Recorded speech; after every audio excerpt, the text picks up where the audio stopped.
గురుగ్రహ అనుగ్రహం పొందాలి అని అంటే ఎటువంటి కర్మాచరణ చేయాలి? ధర్మం ఏం బోధిస్తుంది? గ్రహాలలో గురుగ్రహం 5వ గ్రహం. అలాగే భావ సూక్తంలో కూడా 5వ భావానికి ప్రాతినిధ్యం వహించేది అని జ్యోతిషం వివరిస్తుంది.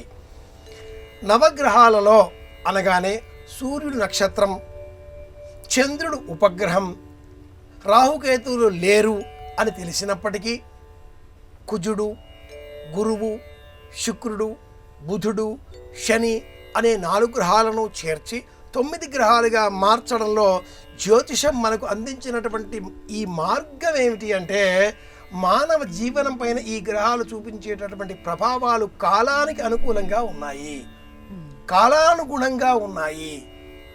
ఆ క్రమంలో సంతాన భావానికి సంబంధించినటువంటి ఆధిపత్యం గురుగ్రహానికి సంబంధించినది అయి ఉన్నది. వివేకం, విజ్ఞానం, చదువు, ఆలోచన ఇవన్నీ కూడా గురుగ్రహ కారణంగా మనం పొందుతాం.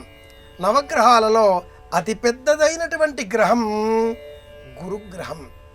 గురుగ్రహానికి సంబంధించినటువంటి రుచి తీపి, రంగు పసుపు, దైవం దక్షిణామూర్తి. ఆరోగ్యం కావాలి అన్నా, ఆలోచన కావాలి అన్నా, వివేకం కలగాలి అన్నా, విజ్ఞానం కలగాలి అన్నా, విశ్లేషణాత్మక శక్తి సునిశ్చితంగా పెరగాలి అన్నా, జ్ఞాపక శక్తి పెరగాలి అన్నా గురుగ్రహం అనుగ్రహం కావాలి. అలాంటి ఆ గురుగ్రహం జాతక చక్రంలో కర్కాటక స్థానంలో ఉంటే అద్భుతమైన ప్రయోజనం కలిగిస్తుంది.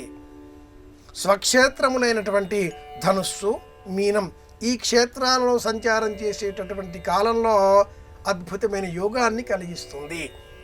జాతకులు ఎవరైనా కూడా లగ్నానికి గురుగ్రహం ఏ భావంలో ఉంటుందో, ఏ భావం అన్నప్పుడు లగ్నం తనుభావం, ద్వితీయం ధనభావం, తృతీయం సోదరభావం, చతుర్థం మాతృభావం, పంచమం సంతానభావం, షష్ఠం శత్రుభావం, సప్తమం కళత్రభావం, అష్టమం ఆరోగ్యభావం, నవమం లాభభావం, దశమం వృత్తి, ఏకాదశం విశేష లాభభావం, ద్వాదశం వ్యయభావం.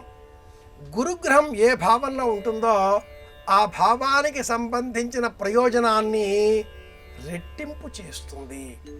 కనుకనే గురుగ్రహం అనుగ్రహం తప్పనిసరి అని మన వారు సూచించారు.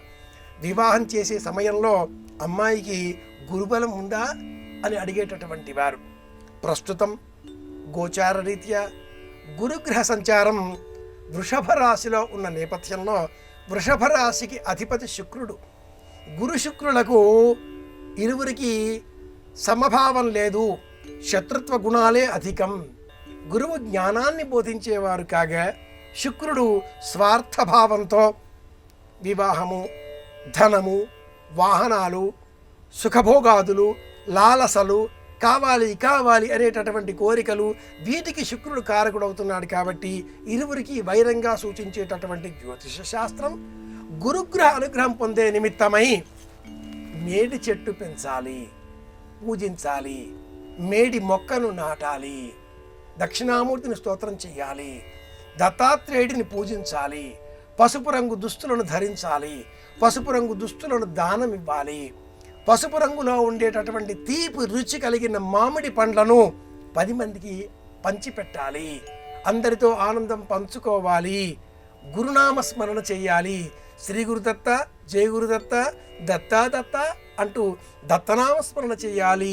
ఇలా పరిపరి రూపాలలో వివిధ ధర్మాలలో గురువు అనుగ్రహం పొందాలి అనేటటువంటి పరిష్కార మార్గాలను కూడా ఈ శాస్త్రమే సూచించింది.